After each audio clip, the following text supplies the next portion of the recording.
Hello, everyone. We will regularly bring you stories you like. The wife seeks a trial separation. Her spouse is doing his best to cope with the situation. Everything was evident. The moment I stepped into the corridor, something was bothering Rose. She stood in the living room, wringing her hands and shifting her weight from one foot to another. I'd seen her do this enough times in our 24 years of marriage to know trouble. Rose got home from work at the dental clinic half an hour before me. Normally, she would take this time to prepare dinner and change clothes today. However, she was dressed for work, and no nice smells emanated from the kitchen when Rose broke from her routine. Something was wrong, Thomas. We need to discuss. She started anxiously. Of course, dearest, I responded, gently falling into the chair. Now the ball was in her court. What is wrong? I don't have an easy way to tell you this, Thomas. So I'll just blurt it out. I desire a separation and potentially a divorce.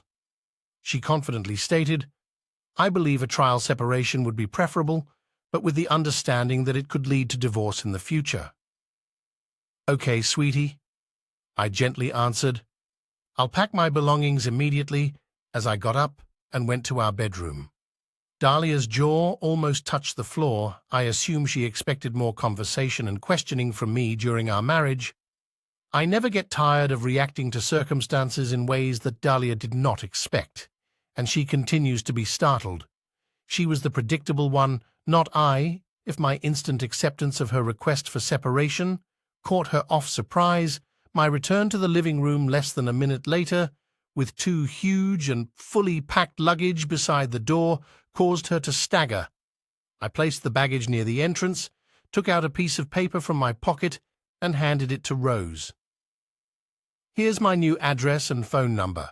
You can still reach me by mobile. I simply have one requirement for our separation. If you engage in sexual behavior with anybody other than me, we shall immediately divorce. If you're only looking for yourself, as they say, we'll reconsider. Once you've done so, I'm not all right with having a few casual sex sessions with no consequences or ramifications, and then letting you decide whether you want me back. I warned you. One strike and you're out. Before Rose could speak, I took out my cell phone and phoned a number. Becky, this is Thomas. I was wondering if you wanted to join me for supper on Friday, I asked. You know the answer. Thomas. Becky laughed. I'll be there with bells on, but I might forget. I chuckled. Shut up. The phone opened the door and picked up my baggage. I left. Rose, astonished and speechless, in the living room, and proceeded securely down the driveway to my car. Although it wasn't a lavish supper, Becky and I had a wonderful steak before returning to my place. She had just got me to my third orgasm when the phone rang on the bed while she held me in her warm love nest. Becky leaned down to take up the receiver. Hello, she responded, holding her breath. Rose, could he perhaps phone you back in a few minutes? HEK feeling tense right now and needs to unwind. But I believe I can help him unwind and give him half an hour, or just in case the train arrives at the station little later than I expected would. That be okay? With those words, Becky hung up the phone and resumed working on me full of new vigor. I continued to grasp her bouncing breasts as she struggled to get me to where I really needed to go. Damn, she exclaimed. I had no idea how exciting it was to talk to a woman while her husband's enormous instrument was inside me. I think I'm going to like it again. This time, I joined Becky in the finale. I waited a few minutes for my heart rate to return to normal. Becky raced away from me. Then I leaned over to the phone and dialed the number that had been mine hours earlier. This is my home number. Hello, Rose. Virtually shrieked, replying even before the first ring stopped. Is this you, Thomas? Yes, it's me, Rose. Sorry I couldn't reach the phone when you called, but I called you back as soon as I was free. I replied, more than a bit spontaneously. What the hell is going on? Thomas, demanded Rose. You had a spot to stop already, and your luggage were packed even before I told you I wanted a separation. Then I call your phone to discuss our predicament, and this answers my calls. She almost admitted. She's riding you right now. Let's just say I didn't want to be caught with my trousers down this afternoon when you decided to tell me about your want to separate. Getting caught in the deed a few minutes ago was significantly less pleasant. Becky's not a really, at least I don't think so. I chuckled, rubbing her soft backside. I guess I could have asked her about it, if it's vital for decision-making. Whether we reconcile or not, you bastard, Rose exclaimed. You assured me we wouldn't have sex with anyone while we're separated. This is only a test. This isn't quite what I said. Rose, I objected. I told you that if you have sex with anyone else, we're definitely going divorced. I never said anything about not having sex myself. You're a nasty piece of trash. Rose snapped. How do you think you can play by different rules or even dictate them if you can go out and have sex with I damn will have the right to sex, because what's good for the goose is good for the gander, and all that. Thomas, of course you can. Rose, I'm merely telling you that it will lead to our divorce. I won't be a hypocrite. I declared, then we should get divorced, because you slept with that. Right, Rose asked. I think we should file for divorce Monday morning. That seems fair, doesn't it? Not nearly, Rose. Here's my take. You decided we should split. That means you deprived me of my sexual partner against my consent. You did this of your own choosing. That's a huge difference. Plus, I told you earlier that we divorce if you had sex with anyone else. You never told me anything like that. Finally, despite all that's been said, you still have every right to file for divorce if you want to go ahead. It's that simple, I concluded, but I'm not sure. I want a divorce, Thomas. I just want some time away to think about some things. Rose insisted. Then there's no problem. We're separated. You have what you want. I finished. Well, you can sleep with that junk, and I can't have sex, or you'll divorce me. That's unjust. Rose protested. Rose, I didn't ask for a separation. I didn't want this. I wanted to have my life and my wife just the way they were. Almost you took that away from me. As a result of this separation, I want to convey that I'm not going to go without sex, because you have some chip on your shoulder. If it makes you happy, you can come here 3 or 4 evenings a week, and I'll engage in sex with you. By the way, I don't plan on sleeping with every lady who could convince me to get into bed with her. I reasoned. And what kind of separation is this? Thomas, I've never heard of. A couple getting separated and the woman allowing the man to have sex with her just to keep him around. That wouldn't even be a separation. Right, Rose demanded. Clarity, I haven't read the separation handbook yet, Rose. I realize now that I need to be more precise here. If you still decide to come and compel me to sleep with you, be prepared for it. I'm completely persuaded that I won't allow your separation notion to limit my sexual hunger, like our marriage previously did. Now I understand and openly say that I adore all these diverse sexual positions and behaviors. I don't want you lying there, unmoving for a few minutes, as if you're making a greater personal sacrifice, and then you expect me to quit sleeping with actual ladies.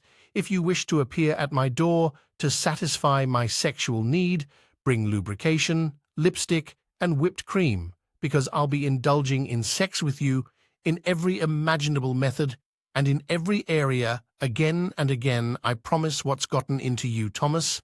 All I wanted was a trial separation to see whether we'd stay married. In a couple of hours, you've transformed into a sexual fiend. You're rough, crude, UNC, and vulgar. You've picked up somewhere and presumably slept with this trash to hell and back. You've probably been having sex behind my back for years. Rubbish. I never cheated on you and never sought for a separation. I'm simply trying to find myself right now. I found myself with a woman with a large chest who's trying to caress me. We can chat again tomorrow, I joked, hanging up. Wow. Becky chuckled as she took out my equipment to take a few fast breaths. This conversation is incredibly exciting. You've set the law for your wife. I didn't miss here. Did she call me trash? Have always been an observant person. It came effortlessly and was effective. In many circumstances, it prevented several surprises that regularly confounded most people. My wife Rose, on the other hand, scarcely noticed anything till you bit her on the butt. Rose was quite pleased about a new dentist who came to the clinic where she works. He was in the final stages of divorcing his wife, who was a cheating slime, yet Rose would nearly elevate him to sainthood. At least, according to Dahlia's perspective, then a few weeks ago, Rose stopped talking about him. Any inquiries I asked were deflected. It was as if this new individual had fallen off the world. Rose's silence on the topic attracted me more than her frequent talk. Our phone was tapped. Conversations were recorded and her emails were shared to me. I hired a private investigator to find out what he could about the incident. Judging on all the facts, a clear image of seduction formed. Dr. Burns, as he was called, professionally tried to get into Dahlia's pants.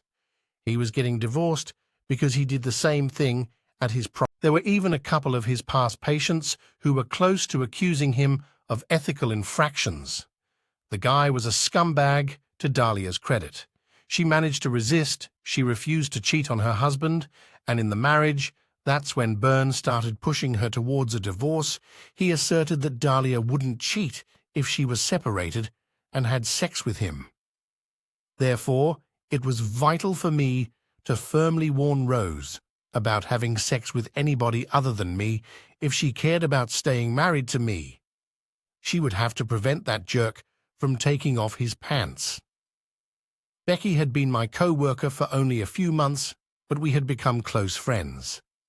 She was a widow and had lately been transferred to the West Coast to be closer to her daughter and grandchildren. When I disclosed my family troubles with Rose to her and my intention to bring the matter to a critical point, Becky promptly volunteered to be the second woman reading Dahlia's emails and listening to her phone calls. I learned that she was planning to announce the idea of a trial separation on Friday afternoon. It was easy for me to go home for lunch and pack a couple of suitcases. Then I moved into Becky's apartment. Since she had 2 months left on her lease, on Monday afternoon she would fly to the West Coast, so we spent the entire weekend having sex like monkeys. I continued observing Rose seriously. I would have dumped her on the side of the road if she even pleased Burns. I was a faithful husband and a devoted father to our son and daughter. They had graduated from the local university and had decent employment in nearby states. I wasn't going to be a cheater or some womanizer. I decided that if Rose wanted me back, she would have to convince me it was worth it. I wasn't going to beg her. Even if we managed to stay a mere married couple, the status quo wouldn't return anyway. I wanted more for my marriage than pity sex. Once every couple of weeks, I wanted a woman who was willing to meet my desires and sometimes even raise the stakes. I wasn't going back to a monk's life. I had just reached my apartment after dropping off Becky at the airport when someone knocked on my door. I was more than surprised to find Rose standing there crying. I escorted her into the apartment and sat her down on the couch. I sat next to her and waited for her to speak. It took a couple of minutes, but eventually she composed herself and told me what was bothering her. Thomas, I've been so stupid it probably won't surprise you when I say that Dr. Burns has been persistently hitting on me.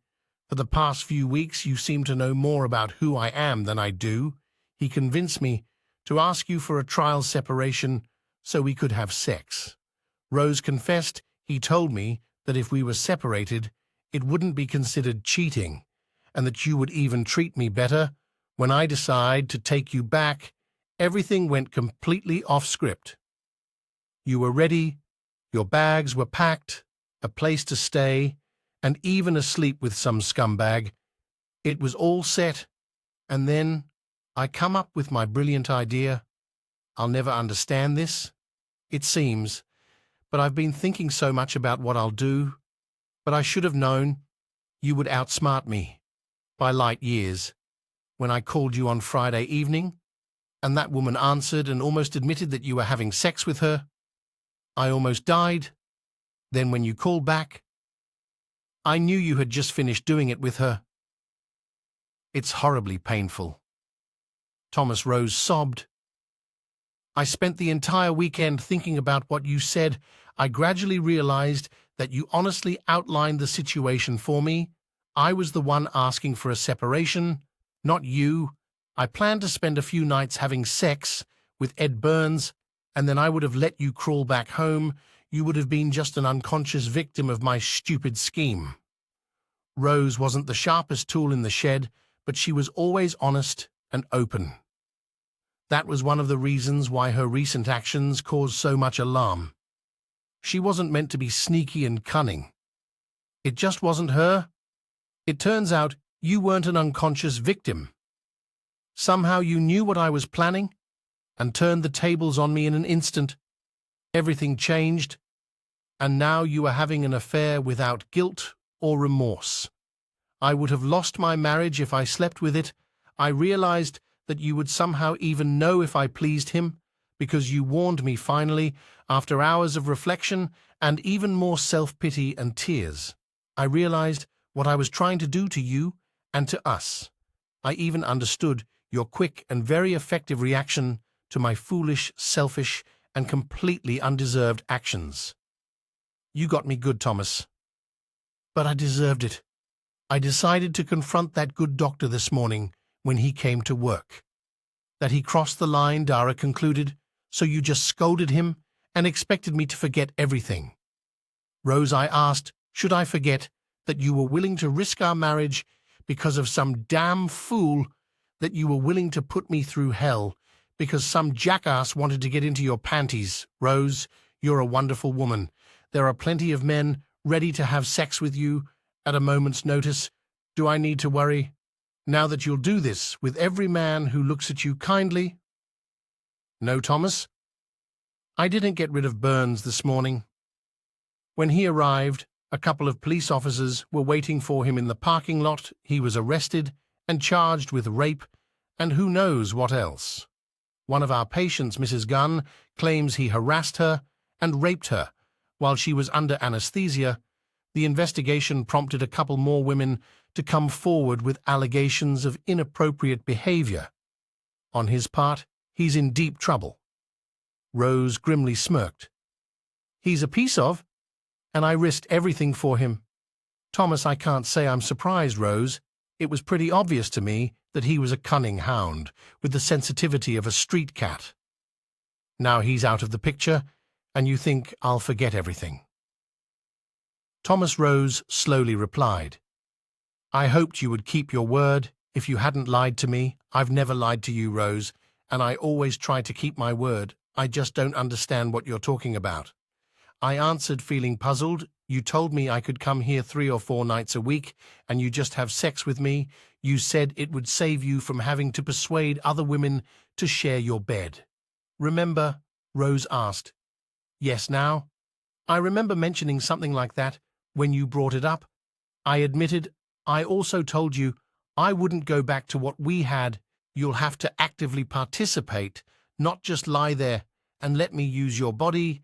It doesn't appeal to me, especially after experiencing exhilarating and enjoyable sex, where both partners are actively trying to pleasure each other.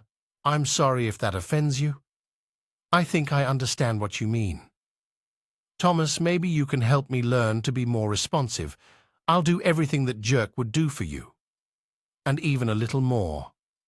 I promise you that, Thomas, if you promise me that you'll never see her or any other woman again, I'll be the jerk you want to be with or deal with. Becky was probably flying over Colorado at that moment and had no intention of ever coming back. I didn't know any other women who would let me use them, and I really love Rose. So the decision was obvious to me. Agreed, Rose. I vowed there will be no other women, as long as you are my personal jerk. I emphasize the word personal. I won't even allow you to flirt with another man without my explicit permission." "No problem," Thomas squealed. "Rose, I can't believe you're willing to give up that other woman for me, but I'm so glad you did. You won't regret this decision?" "Thomas, I can't wait to become your little jerk and learn what I should have been doing with, and for you, for the past 20-plus years. Here's another confirmation that I'm serious, my dear." Having made this statement, Rose rummaged in her purse, brought out lip gloss, lubrication, and whipped cream, and set it all on the table. "Darling, is there any precise order in which you wish to use these products?" Gless seductively smiled. "Here is the next story. You never expect it to happen to you, but friends survive the anguish of divorce for diverse reasons, trusting in loving your partner. You never think you'll join the ranks of failed marriages. Yet when you glance at divorce statistics, especially lately, you question the institution of marriage itself. The vow till death do us part rings hollow, its prominence eroded over time. Perhaps I should have recognized the indications not just from online sources, tales, articles, or simply being more attentive. Love typically influences is our perception positively, despite having a family and a life together. The prospect of getting old with someone feels frightening, yet the indicators were there, and I had spotted them before my upbringing dubbed us a single-parent household. Eventually, back then, my parents' marriage seemed vibrant, overflowing with love and respect. My father toiled hard, his grueling job taking a toll, but he valued his family's well-being. Meanwhile, my mother returned to work. When my younger sister began school as children, we were oblivious, but hindsight revealed the indications unraveling the truth. Her affair didn't commence immediately. I was a teenager when it began, with my brother, slightly younger, and my sister, 3 years junior. It unfolded, like many clandestine romances do, late work hours, business excursions, unexpected grooming improvements. Upon returning from rendezvous, without smartphones, covert calls and unexplained disappearances typified my mother's interaction actions. The affair's exposure occurred when my father stumbled upon them. He had wrapped his work early, preparing to surprise my mother with an expedition she'd claimed to have day for hairstyling and shopping. Instead, he arrived home to discover her automobile in the driveway, alongside another. He recognized, entering through the rear. He discovered his wife, my mother, with her boss in their bed. Enraged, my father approached him. The man, Jim Thompson, left our house battered. My father immediately learned that infidelity had little weight in a no-fault divorce society. Some think possession is 9/10 of the law. Attempting to evict her from the house he faced pushback from my mother's family. With the house in both their names, she refused to leave court. In a bind. Staying would thwart divorce, necessitating a year of separate living. Despite seeking to eject her for infidelity, it wasn't legally enforceable. No-fault divorces might feel harsh, especially when infidelity leads to the break without repercussions. Eventually, my father moved out, unable to find a place for us all. I approached my mother, planning to move in with him soon. My younger siblings were ignorant, puzzled by our father's absence. Throughout that stormy year, my mother maintained our visits with our father, who struggled emotionally. He confided in me, saying we were his main drive. He sought for custody and a home, a distant possibility in a system prejudiced against men. Despite my wish to live with him, custody favored my mother, as my siblings were ruled too young to decide, leaving us in her care. A silver lining for my father was Australia's absence of alimony. Though spousal maintenance exists, it's not always granted, with our mother earning well. He simply had to pay reasonable support. Unlike the US, Australian child support is equitable for the non-residential parent. This protected my father from financial catastrophe. The ensuing 4 years were challenging.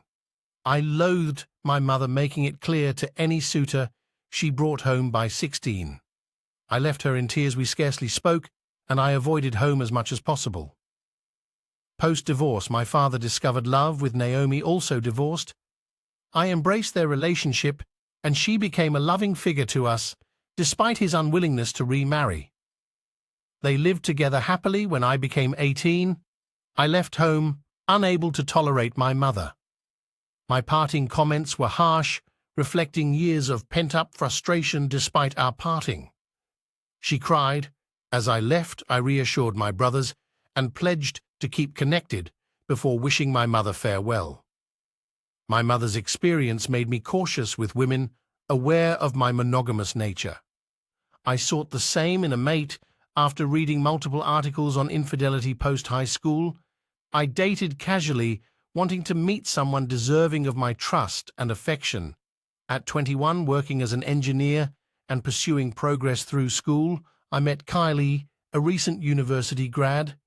I met her at a corporate function where I represented an engineering company while she worked part-time as a salesperson for another firm. We hit it off instantly, and by day's end, I had her number, promising to contact, got a hot date mark. My roommate teased we had agreed to split expenses to save money. Something like that. Is this the girl from the conference? Yeah, finally got up the confidence to call. I smirked back. Off Dave merely waited a few of days, not to seem too eager. Trust me, she was happy when I called and wanted to meet after replying. After shave, I felt confident, not wanting to look unclean. Despite a decent job, finances were tight, but I felt comfortable. We arranged to meet at a neighborhood bar, taking things step by step. I normally skipped supper on initial dates to evade the free meal dilemma entering the pub. I found her on a stool, already enjoying her drink. Her eyes brightened up when she saw me, and my heart raced over drinks we opened up. She disclosed her temporary employment in the firm, chosen for her attractiveness, garnering unwanted attention from married males. It irritated her, and I understood her fury. While my mother's infidelity was known to me, I realized that both genders were equally guilty of cheating. Researching online statistics, I was astonished by the overwhelming number of men and women admitting to extramarital affairs. Articles in Australia painted us as renowned cheaters. "You were a wonderful gentleman," she remarked, grasping my hand. "You kept eye contact and remained professional until asking for my number. You were sincere. I only wish you were single." I assured her of my single status, vouching for myself through my friends. She smiled, indicating her trust. Having been hurt previously, we took it slow at first meeting for coffee or cocktails during the opening weeks. On the third night, we shared our first kiss over cocktails, knowing about each other's familial origins. It felt right, and we both sensed it. Soon cocktails grew into supper, and a week later, we made love for the first time in my place. A month later, she confessed her love, and I reciprocated despite my father's past.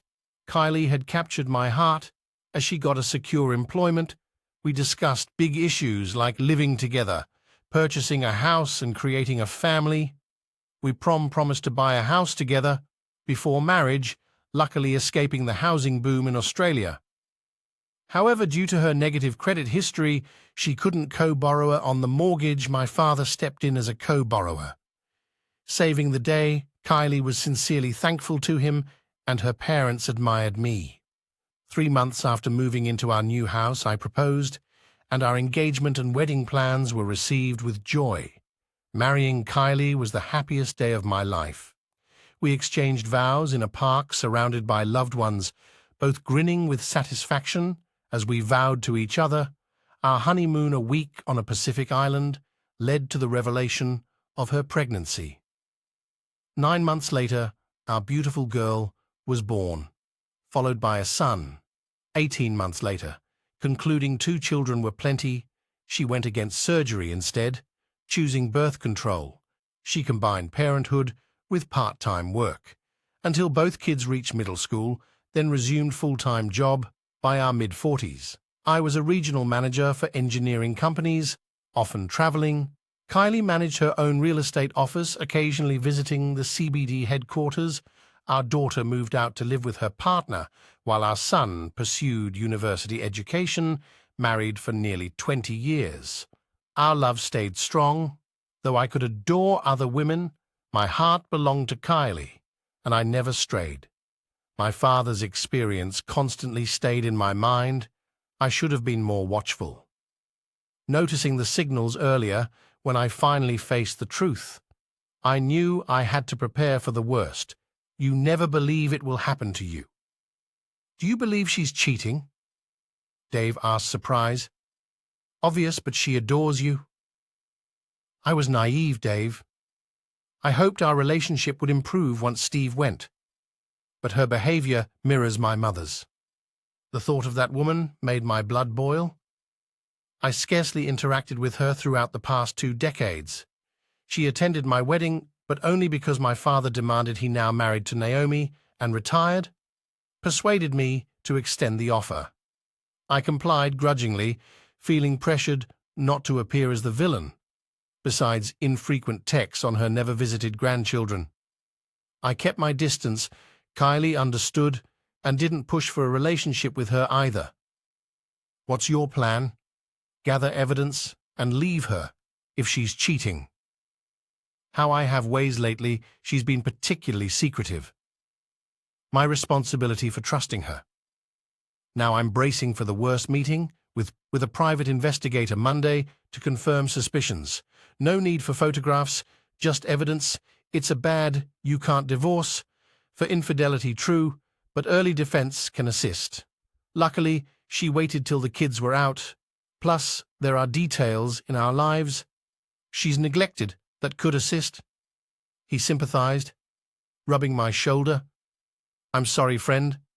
Sipping my beer. I confessed I agree. Can't stop loving her till I'm sure maybe I'm simply paranoid, but the indicators are there next morning. I visited Dad. Seeing my worried countenance, he offered a beverage and patience. He and Naomi, still profoundly in love, reminded me of their enduring bond, though their original relationship was short-lived. Dad wanted her as his wife, I suppose. Kylie's having an affair, groaned Naomi. Dad mumbled, not again. I'll hire a PI Monday. Indicators are plain. Dad, same signs you described.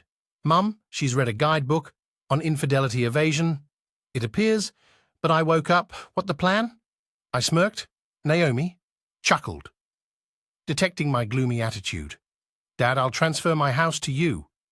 Kylie's name isn't on the mortgage legally. We own it when I'm gone. She's a tenant. I'll give you the house by deleting my name from the deed, as per state and federal law. Then we sign a lease after the divorce. I'll detail how to lawfully evict her, if needed. Thought this through? Naomi asked. Kylie knew our terms on fidelity. She breaks them, she's out. No alimony or support. Thankfully, I won't find a cheater. I sipped my beer, agitated hope. I'm incorrect. Returning home, Kylie lounged on the couch, greeting me pleasantly. Where were you? She asked. Just talked with Dad about a job, I answered. Suspicions gnawed at me, lacking clear evidence of her crime if she was unfaithful. It wasn't with someone she saw daily. I hated the thought of abrupt girls, nights out despite occasional late work hours. She assured me of her affection, but doubts lingered. The idea of her betraying me disgusted me, yet without proof I had to trust her, albeit tentatively. Monday arrived, and I went to work as normal. Despite our normal breakfast and loving interactions, I harbored intentions to meet a pie at lunch to observe Kylie after 2 decades of marriage. It was strange to find myself employing an investigator reminiscent of classic detective movies. She sensed my amazement, and with a smile outlined the process and fees. Well, she spotted the money transactions. No, we have different accounts, but share one for bills. Why suspect an affair? I recounted my mother's infidelity, my father's discovery, and our current condition.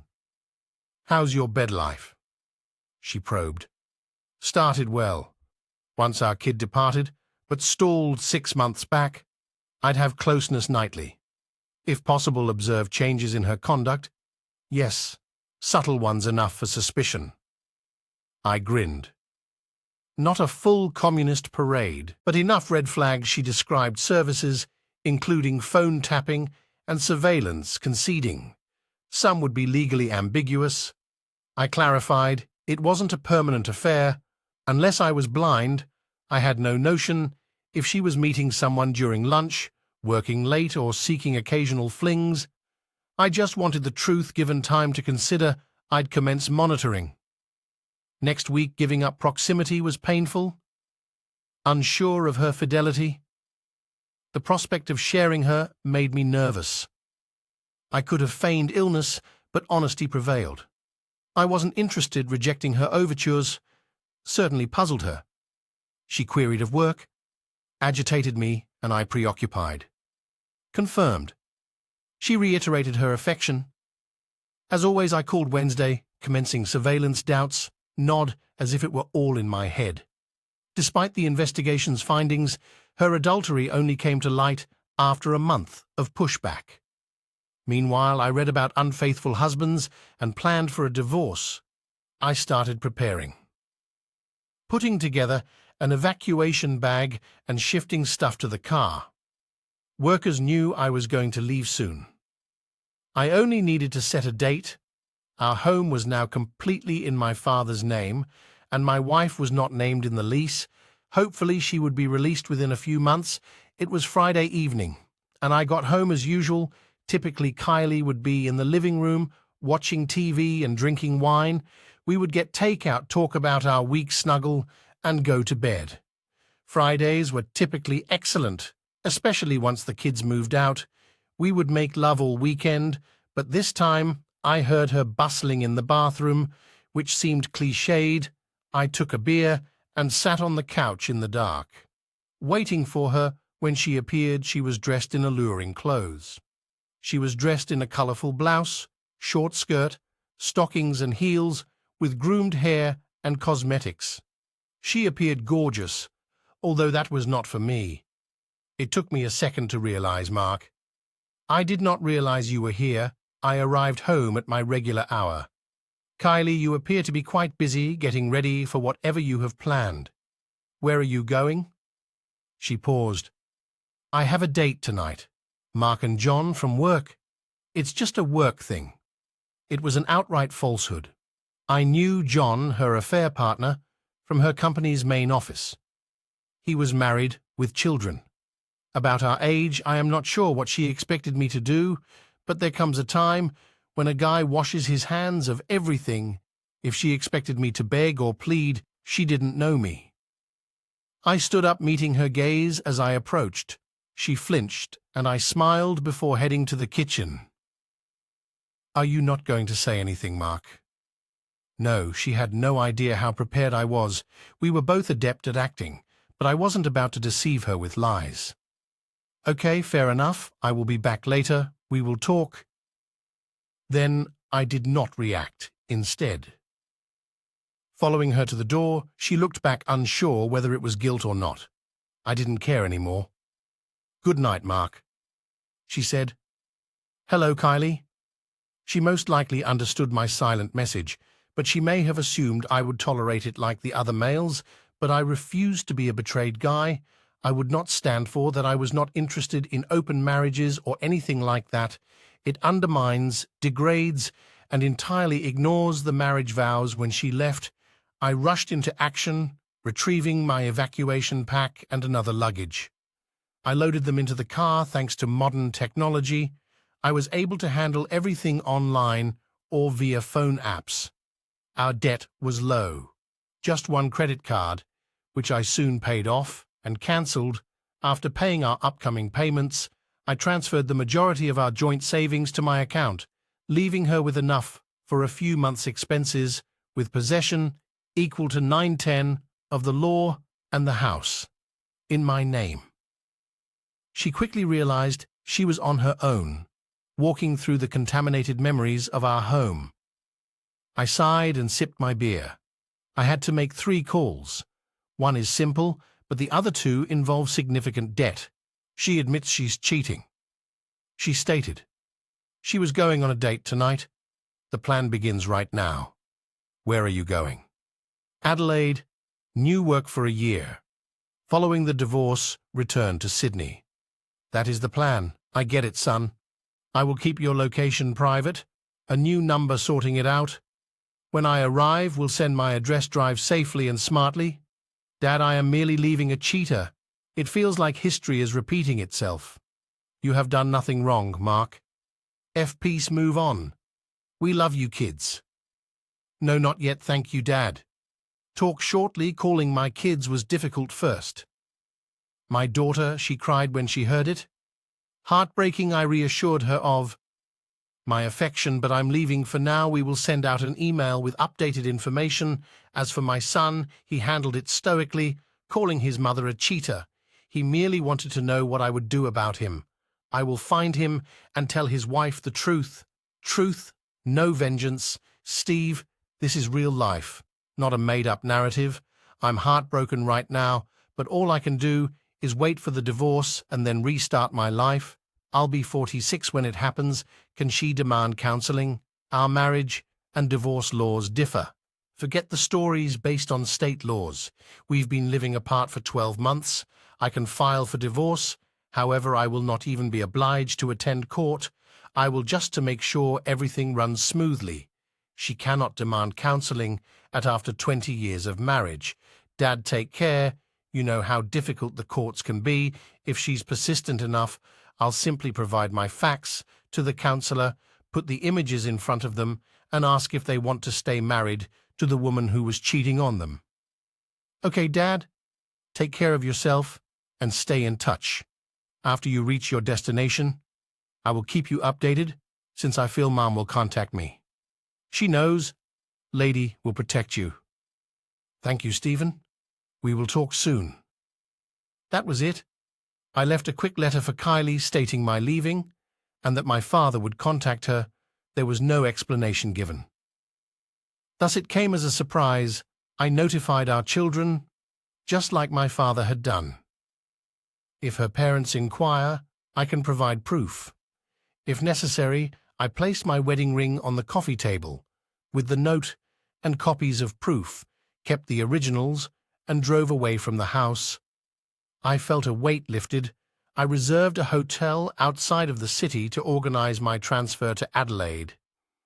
I spent 2 weeks exploring little villages along the road. In Adelaide, colleagues greeted me and toured me around. I picked a modern flat in North Adelaide rather than buying due to the exorbitant prices. I intend to return to Sydney after a year.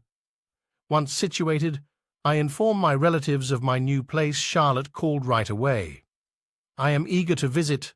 I missed her so much that I planned for her to fly over for a month. My son was finishing up his studies and making plans to visit me for Christmas, which was just 3 months away. Meanwhile, my father kept me updated on Kylie's activities. Did you know she didn't get home until the next morning? Yes, I responded. I avoided interrupting the private investigators. I'm curious about her behavior that night. They went out to dinner, enjoyed a romantic evening, and spent the night in a city hotel. Satisfied, I thanked the investigators and paid their fees, as their services were no longer required. Later, my father told me about Kylie's reaction to discovering the note evidence and my absence. She called hysterically. We contacted our children and her family, but I ignored her calls and flagged her emails as spam. A week later, I confronted her with the lease and home ownership documents she recognized. The situation was legally binding and had 3 months to find a new home or face police eviction. My father realized that she was about to leave, despite the fact that she was still living there, as she asked about me. Certainly she inquired about your family, children, acquaintances, and even your workplace. She's filled with guilt for breaking our 20-year bond. Has she given any explanation? Not really. She is sorry, yes. But her story is the same as your mother's. Sorry for getting caught. Not for infidelity, cheaters frequently believe themselves to be blameless.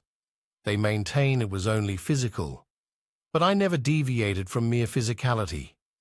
Even in my 30s and 40s, I had proposals, but I stuck to my vows because I loved my wife.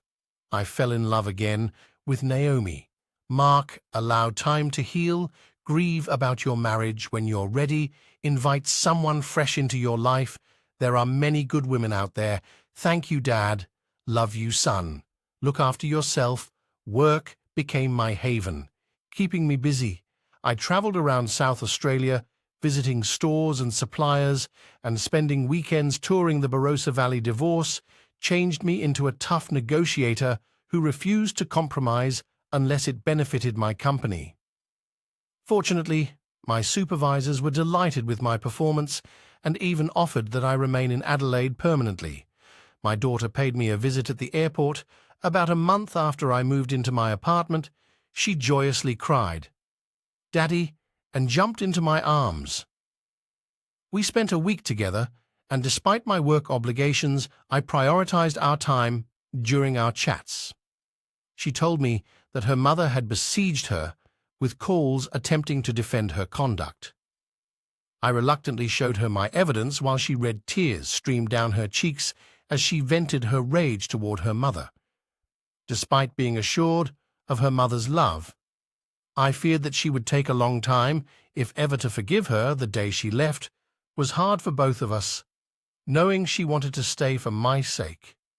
We embraced for what seemed like an eternity before she had to leave. Throughout the months of my marriage's breakdown, I remained stoic, harboring more fury than sorrow. However, as my daughter drove away, I couldn't keep from crying, realizing the extent of my loneliness. Nonetheless, her stay invigorated me, and I found peace in nocturnal chats with her.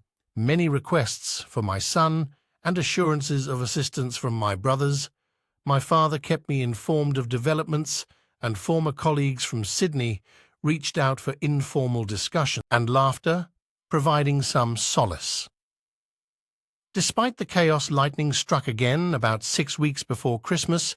While walking through the aisles of a nearby supermarket, I found myself bored. Grocery shopping used to be a fun activity with Kylie, full of laughing and goofiness. As I grabbed for a bottle of salad dressing, I collided with another consumer looking for the same thing. Our eyes locked in surprise. I confess that I may have startled her. No, that was entirely my fault. "I did not see you there. Please take this bottle. I will discover something else," she insisted, but it was the last one, so I responded with unexpected confidence. I proposed, "How about this? You take the bottle and we'll have coffee afterwards." I extended my hand, mesmerized by her touch and beauty. "I'm Mark." Her smile lit up her face as she replied, "I am Jennifer." As we shook hands, I noticed her soft skin and asked Mark, "Do you often meet men in supermarkets?" I chuckled. "You are the first. And are you single? If not, I will retract my invitation, but if you are, I hope you can accept." She had shoulder-length brunette hair and wore thin-rimmed black glasses that highlighted her bright blue eyes, small nose, full natural lips, and classically beautiful face. I couldn't guess her age. Despite my curiosity, I refrained from measuring her, but I estimated she was about 6 inches shorter than me. Her smile indicated that she liked what she saw. "I'd love to grab a coffee, can I have your phone number?" After exchanging phone numbers, she texted, "I'll finish shopping in about half an hour and then go home to put everything away, but I can meet you in a few hours if you prefer."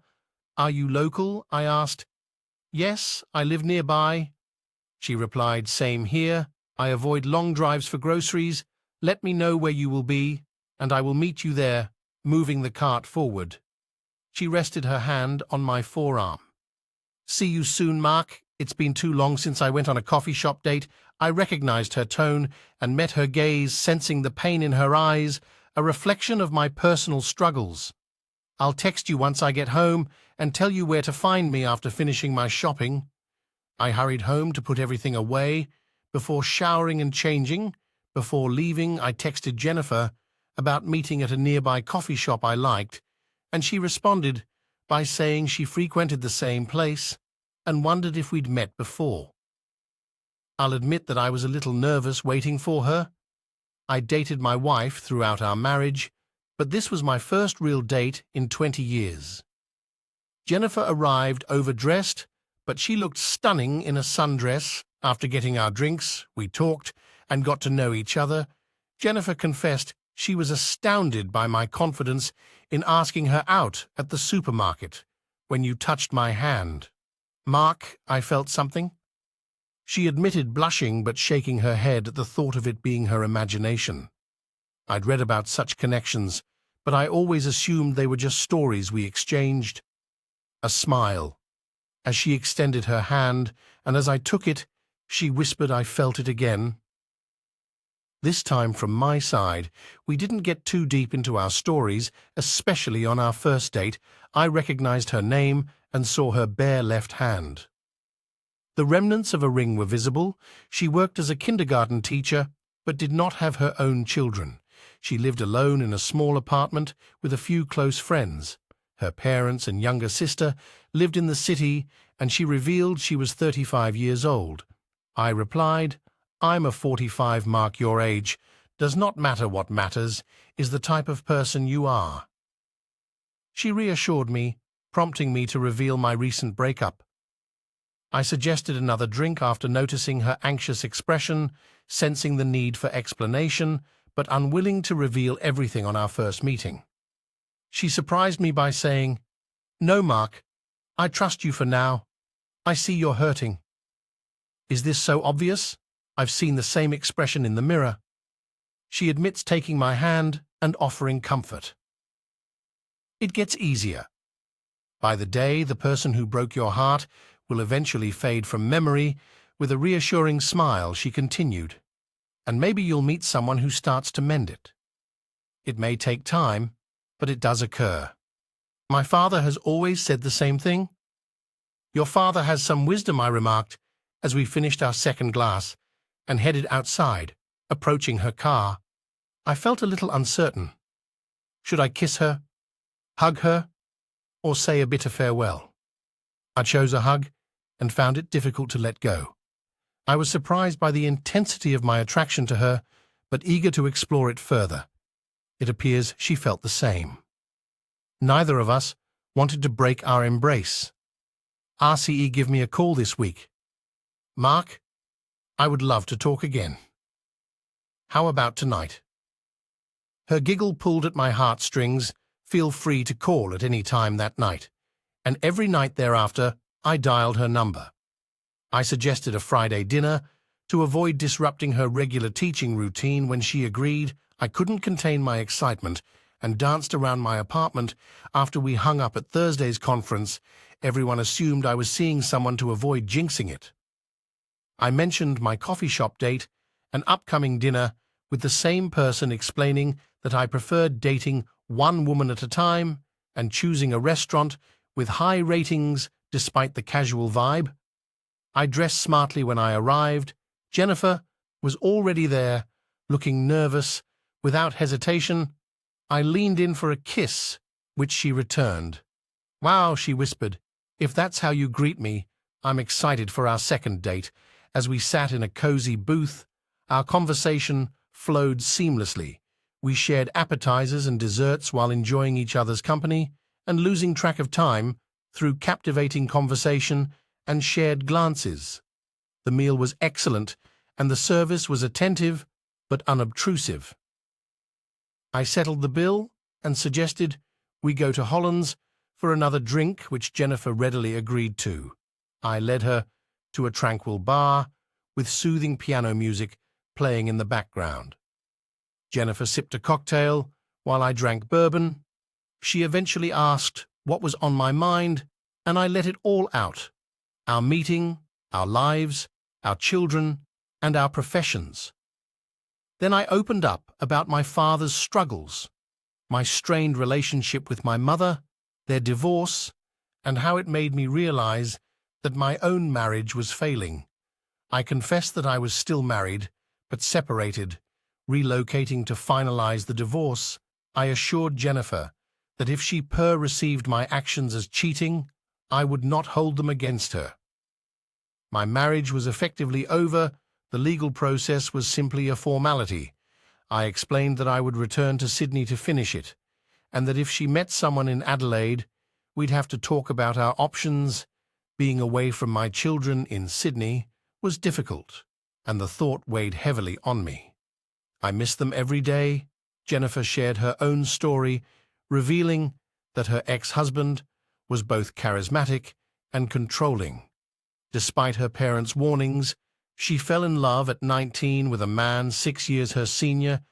Initially, she ignored the warning signs, but as he isolated her from family and friends, forced her to work, and provided services, her situation worsened over time. I stood up to him, which he saw as disrespect. Whether it was because of my clothes or the fact that I arrived home late, he accused me of cheating if I treated myself. He called me financially irresponsible. He never expressed positivity. He was constantly negative. I doubt he'd ever say anything positive about you, Jennifer. I whispered. I knew I needed to get away. He was unstable, and I was afraid he would hurt me physically. Send me to the hospital or completely break me. Tears streamed down my cheeks. I called my father and begged him to save me. He arrived with 2 uncles and friends. My ex-husband attempted to fight them off, but confronting men was not the same as attacking a woman with a single punch. My father subdued him and they tied him to a chair while I was moving out. I immediately sought assistance from the police, obtaining a restraining order and an AWOL against him. It has been 7 years since our divorce, and he has no idea where I am. I've barely dated Mark. Fear has consumed me. For a long time, she looked at my eyes, her own searching. Then I met you, and emotions I hadn't felt in ages returned. I've never felt them for him. She sat behind the wheel, but I had the impression she was in no condition to drive. I offered to take her home instead, pausing in front of an apartment building. I remembered thinking about it before deciding on my current location. After walking her to the door, she paused, so I took the initiative and pulled her in for another kiss. Jennifer, I had a lovely night. I would want to do it again. This week, any night, works for me. I'm a good cook.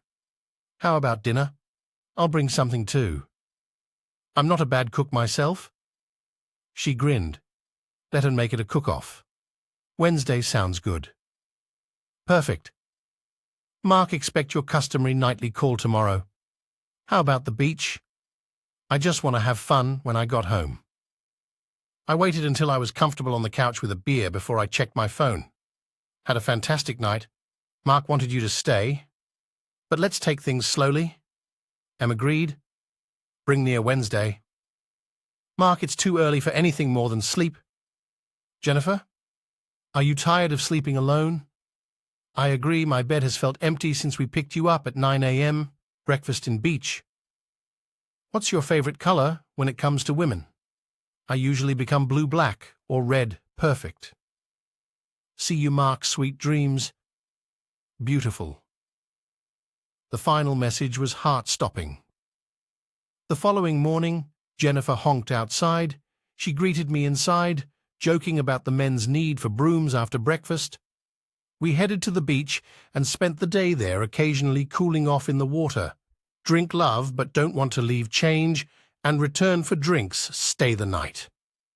She whispered. I dashed into the house, prepared a bag, and rushed to her house out of breath. I knocked, and she smiled. Dragging me inside, she made breakfast the next morning, and we spent the rest of the day lounging about her apartment. The silence between us was comforting. I said, "No rush, Jenny, we have time." I realized I had already fallen in love with her, hoping it wasn't just a rebound from my recent divorce, but I wanted to think that serendipity had brought us together at the store. That day, we didn't text much throughout the day because of her teaching schedule, but we did talk every night. My co-workers knew I was dating someone, so I told my family and Sydney about her. My father gave me an update on Kylie's status. She was about to move out and still looking for me. Wednesday night approached with much anticipation. Jennifer made a delicious meal, and her desserts were especially appealing to me. They say that the route to a man's heart is through his stomach. I chuckled while patting my belly. "I love you," she muttered, before kissing me. I smiled and said, "I love you too. Isn't this too soon?" She questioned. "Not at all, Jenny. I knew from our first date that you were the one I wanted to spend my life with, and if getting closer to your children entails moving, I'm game," I reassured her. "Are you certain?" she asked. My heart answers. "Yes," I affirmed. "Let's see how this goes." That night, she paid her first visit to my apartment, which she found to be somewhat bachelor-likey, but neat and tidy, despite the fact that it was only a temporary rental. When marriage was mentioned, she flushed and turned away. Her wrist was gently held. I confessed I was already considering it, Jenny. I don't remember feeling this much affection since Kylie, not because she wounded me, but because of the freshness, age, and experience. "But I adore you, Jennifer Morris," she responded with a murmur. "One day I want to be Jennifer Williams for the next 2 weeks. We were inseparable, spending every night together, primarily in her fancier apartment. I kept my children informed, but they wanted to see her before talking further. Before Christmas, I asked my son about his mother. I informed her I would not be there. He replied, "She was probably aware you weren't in Sydney." He stated that La isn't talking to her much either. "My sister would be visiting soon. Are you certain you want to leave?" "Dad," my son inquired, "we're all thinking about moving there to be closer to you." He added, "Jennifer," gripped my hand in support. "Think it through, Steve," my son advised. "I understand. It's a significant step." He added, "Trust me, Dad. You are more important." He reassured Jennifer. Glanced at me with surprise. I was reminded that I still needed to go back for my divorce. "Just don't rush it." My son said, "I understand, but abandoning your mother was planned." I explained to hell with her. My son declared Jennifer accompanied me to the airport when my daughter arrived with her husband. Tom Charlotte raced into my arms, reminding me of our happy reunions after school. Tears poured as I introduced them, eliciting an emotional response. The next day, my kids surprised me at my apartment door, and we exchanged a deep hug. Jennifer commented on our similarities, even though I had already proven paternity. Later, I drove us to Jennifer's parents' home. I delivered a trunk full of gifts to Jennifer's parents. Her mother adored my daughter immediately, and I'm sure they treated my son like a grandchild. I made a video call to my father to express my Christmas wishes while my extended family celebrated with him. Meanwhile, Kylie had moved home with her parents when her affair partner was fired and she faced job-related consequences. My children captured the day on social media, but despite receiving messages from old pals, I had little interest in it. I focused on completing my divorce, and returning to Sydney. Christmas with Jennifer's family was wonderful. I surprised her with a lovely necklace and bracelet that hinted at our future together. She was ecstatic and vowed to wear them frequently. Her eyes shone with gratitude. After a big lunch, her father offered me a beer, and we ended up in his garage working on an ancient sports car. Jenny appears happy nowadays. Mark leaving Adelaide might be beneficial for her. "Are you fine with staying here indefinitely? I'll be around for her, and my children will grow closer." I confirmed. "How quickly can you finalize your divorce?" "Probably a few months at most." I've been honest with Jenny. "I've heard she's been treating you harshly." "Yeah, it could take up to 6 months. I only lately obtained substantial evidence." I explained. He shook his head in disgust. "I've heard about this cheating scandal." "Why, Mary, if you can't be faithful, have you ever heard a betrayed man's?" He seemed to be familiar with the term. "Yeah, it is messed up." Jenny's ex-husband was both a cheater and an MS user. He placed a hand on my shoulder. She had little idea he was cheating, but he did it with anyone who caught his eye. She loves you. Mark. Please do not hurt her. He spoke quietly. I almost destroyed her, Daddy. I adore her more than anything in the world. She interjected, smiling. We've both been through pain. Therefore, we support one another. We stayed until late in the afternoon. My daughter drove us home. After a few drinks, Jennifer and I retired to our bedroom. If the day had been enjoyable, New Year's Eve exceeded it. I brought her to a downtown hotel for supper and cocktails. We returned to our room to find champagne waiting for us. Any New Year's wishes? I asked. I want us to live here together. She stated, deal, and I want you to propose as soon as your divorce is finalized. I'm already looking at rings, she said, pulling me closer. I want a baby, she whispered. We start our family together. I told her that my children had left a few days later. Though reluctant to see them go, I said, I might stay in Adelaide. I informed my father the same, and he vowed to visit whenever feasible. The ensuing months were full of joy. I applied for a lease and moved in with Jennifer. Though it wasn't a romantic romance, it was real life, and I've never felt happy. We confronted the specter of my divorce and lasting trust concerns, but we committed to open communication. Our friendship strengthened, and being with her elevated me. She motivated me to be a better man, and her affection prompted me to acquire an engagement ring before my return to Sydney. Jennifer was more nervous than I during the flight, cognizant of probable issues ahead. My dad received us at the airport, along with my siblings and kids. We'd be residing with him during the divorce proceedings. I'd already filed the papers, but Kylie was opposing it. Surprisingly, I haven't seen her in 12 months. I stated I've met all the legal criteria.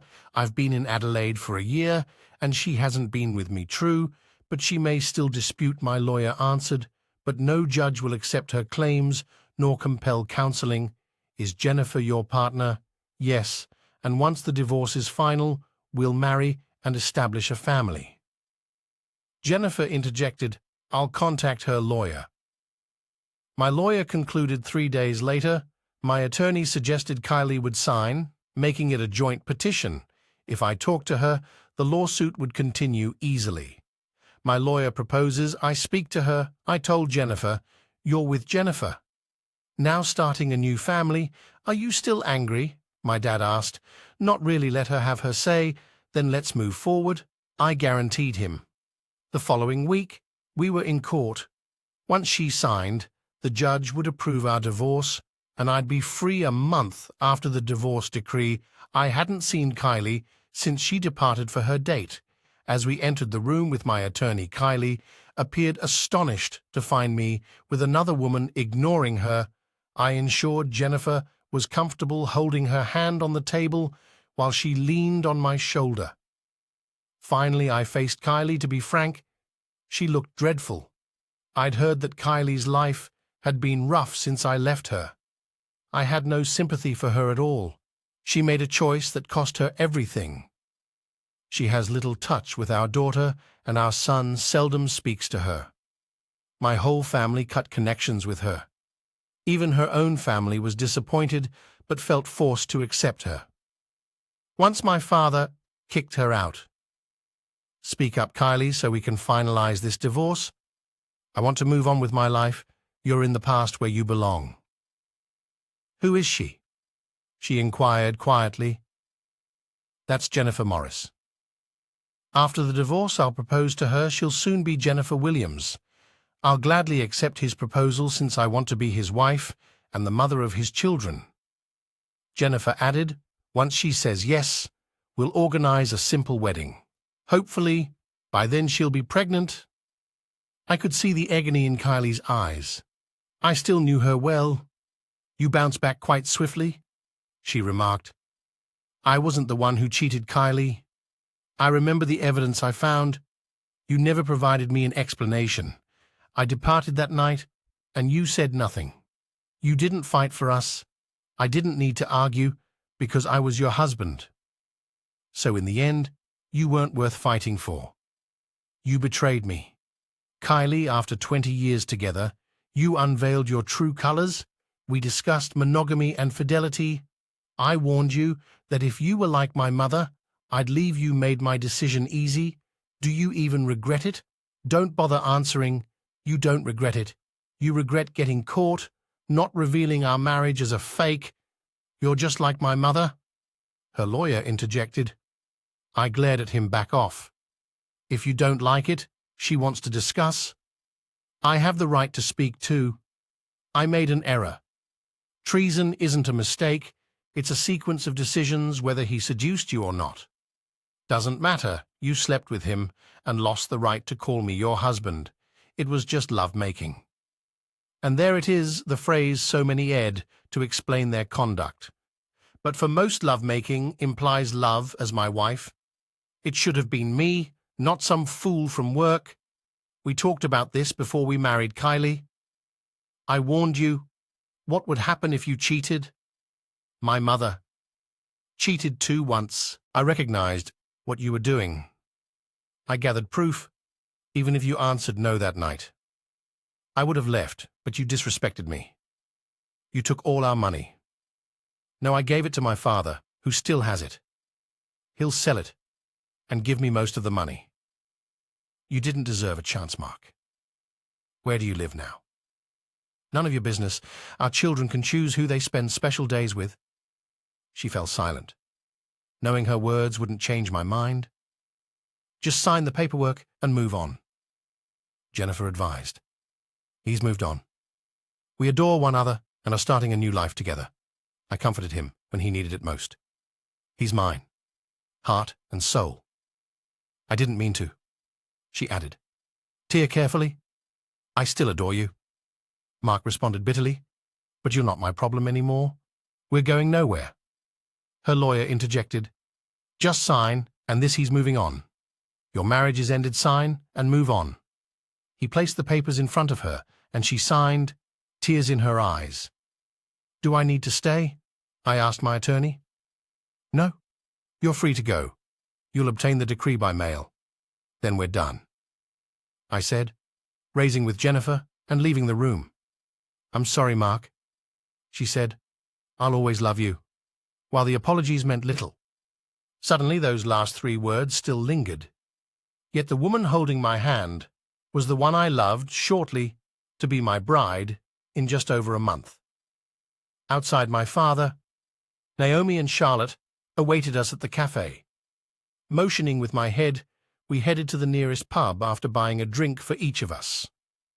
We sat down, and I briefed them on the conversation as I spoke.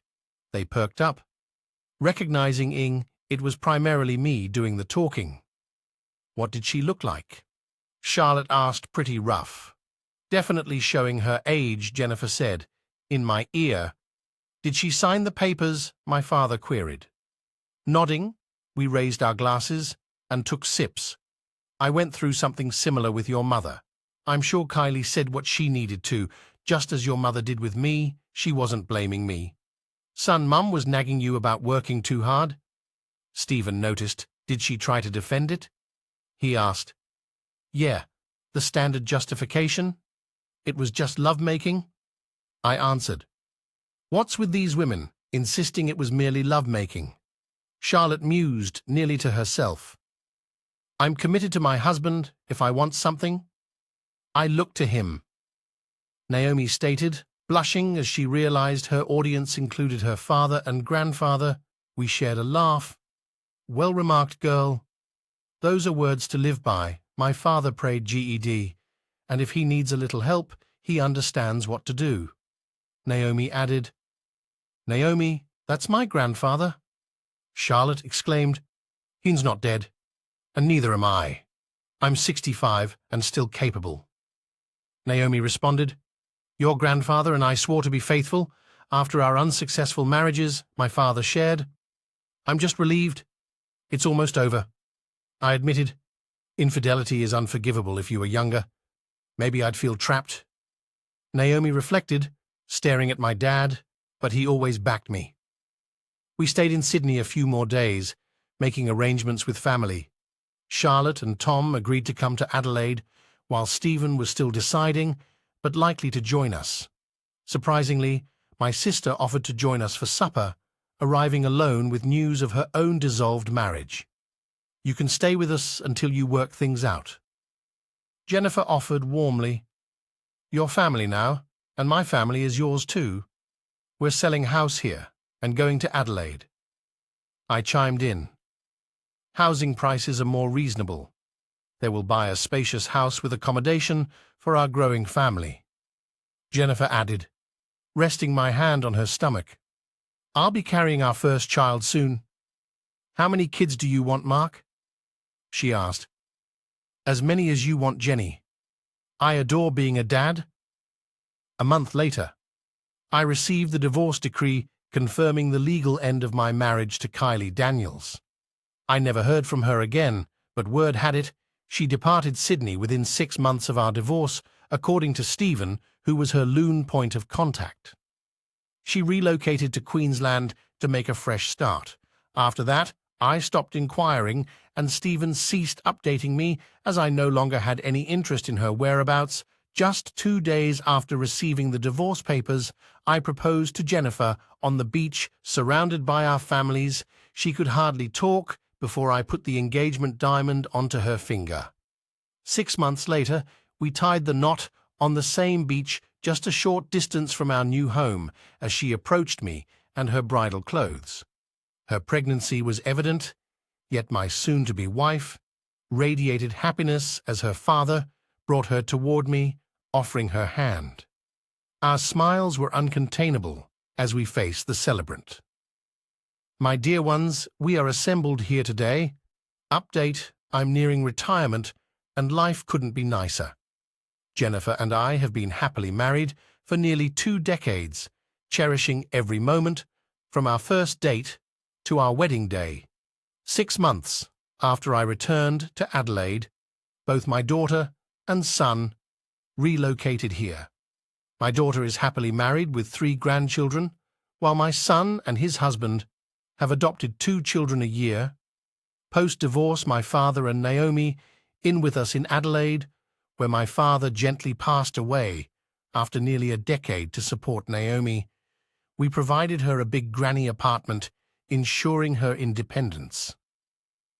My sister immediately moved in with us after her own marriage difficulties, bringing along her children. With our guidance, she found stability and finally remarried, enjoying 15 years of wedded bliss. My brother remained in Sydney and maintained a contact with our estranged mother at 60. We learned of her dying despite our remote connection. Jennifer suggested we attend her burial, symbolizing our dedication to being caring humans. Surprisingly, she had remarried and welcomed her husband's children as her own. While they weren't unaware of our existence, they were taken aback by her unwillingness to accept her alienation from 2 of her children. We refrained from revealing the reasons behind our estrangement, as funerals aren't the appropriate moment. We simply paid our respects before heading home with no surviving family in Sydney. Within a year, my brother relocated to Adelaide to join us. Jennifer and I enlarged our family, welcoming 2 boys and 2 daughters. Despite our elder children's delight about having siblings and their willingness to babysit Jennifer, and I rarely traveled out. Nevertheless, our love remained strong, our link unbroken, and we never went to bed angry. Our lives are exactly as vibrant now as they were when we first joined together. Reflecting on my past, especially after my divorce, some may have preferred if I had reconciled with my ex-wife. However, what would have been the point? Leaving without a word pained her more profoundly. I remained silent for a year till I returned to ensure the divorce was finalized. It was a cornerstone of our marriage, and she betrayed that trust. While some call for reconciliation, I don't believe trust can be entirely restored. After adultery, suspicion and anger remain, often leading to eventual divorce. Instead, I selected an alternative path There was no desire for revenge, nor was there any chance for reconciliation. I simply went on without Kylie discovering my true soulmate and Jennifer. I still believe our meeting in the store was fateful, though not religious. I'm reminded of old-world religions that speak of gods, of fate. Are you ready? Mark my wife, gorgeous in a crimson ball gown. Interrupted my thoughts. You still have that old charm? Any news on the children? They're either on their way or getting ready to go. And the younger ones, they'll do fine without us for the evening, unless they burn the place on fire. So we have time to ourselves? Absolutely. I love you, husband. I adore you, wife. Here's to many more years of bliss. I hope so. I'll let the kids know. We won't be staying long. They'll understand. Why, thank you for spending the time to hear today's story. If you enjoyed this essay, please like it and subscribe. If you haven't done so already, if you have a tale to tell about your or another person's predicament, please do not hesitate to contact me. Take care.